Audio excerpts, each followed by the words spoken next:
Come along for a ride on a new kind of bus. It's got a unique internal combustion engine powered by hydrogen. This bus, and a similar one, shuttles employees and visitors daily around the grounds of two national laboratories in Northern California, Lawrence Livermore and Sandia. They're located across the street from each other in Livermore, about an hour east of San Francisco. The environmental advantages of hydrogen are crucial. When hydrogen is used as a fuel in the internal combustion engines, the greenhouse gas emissions are far lower than in conventional gasoline-powered vehicles. The only emissions coming out of the tailpipe are water vapor and very low levels of criteria pollutants such as oxides of nitrogen. They're below super ultra low emission vehicles standards. So these are very clean vehicles for the environment. It's all part of a Department of Energy initiative. So what we are trying to do is to get hydrogen vehicles and refueling infrastructure introduced to the public so that the public can become aware of the environmental and energy security advantages of hydrogen as a transportation fuel. Hydrogen buses like these, leased from Ford Motor Company, are also highly fuel efficient, up to 25% more efficient than their gasoline-fueled equivalents.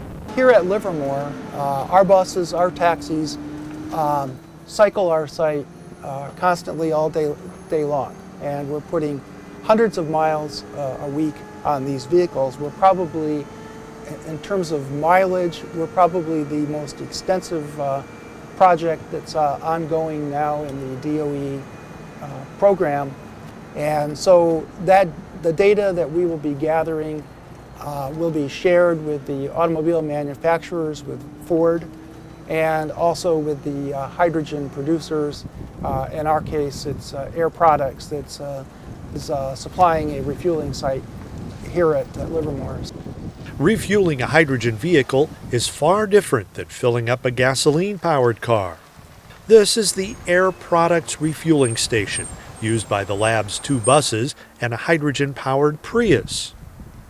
It's all computerized, but instead of gallons, units of hydrogen are measured in kilograms. There are also safety procedures that need to be followed. This is telling me now that I need to ground the trailer and the shuttle bus. There's no gas cap to remove. Instead, there's a valve that must be opened. What I need to do next is to release the red button here so that I can begin the fueling process by releasing the solenoid. I press the red button, the flashing light lets me know that the solenoid has been released so that fuel can begin transfer to the vehicle. Now I'm attaching the fueling nozzle to the fuel receptacle and locking it in place, and the fueling process has begun. Under the hood, you can't see much difference in a hydrogen-powered engine. These buses have a 6.8-liter supercharged Triton V10 engine with just a few modifications, such as alternate materials for valves and other parts that might become brittle when exposed to hydrogen. The buses and the two labs' other hydrogen technologies were introduced to the public at a noontime ceremony in downtown Livermore. As a national security lab, we think very broadly of national security, including energy security, and this is really important, this hydrogen fuel, to energy security, since it can be produced using entirely domestic resources. Using hydrogen technology like these hydrogen buses is a great way to bring the technology into the community and to provide outreach and education, especially on ways to reduce dependence on imported oil and reduce greenhouse gases and air pollution. This project shows the firm commitment of Lawrence Livermore, Sandia, Air Products, and Ford to the advancement of clean energy technologies in their community. You are truly leaders in launching this green economy, and on behalf of DOE, I applaud you for your efforts. It will obviously take many more years before alternative clean energy vehicles outnumber those powered by gasoline. But slowly, with many more scientific advances along the way, it seems a sure bet that there will be hybrids, all electric, and hydrogen in our nation's future transportation system.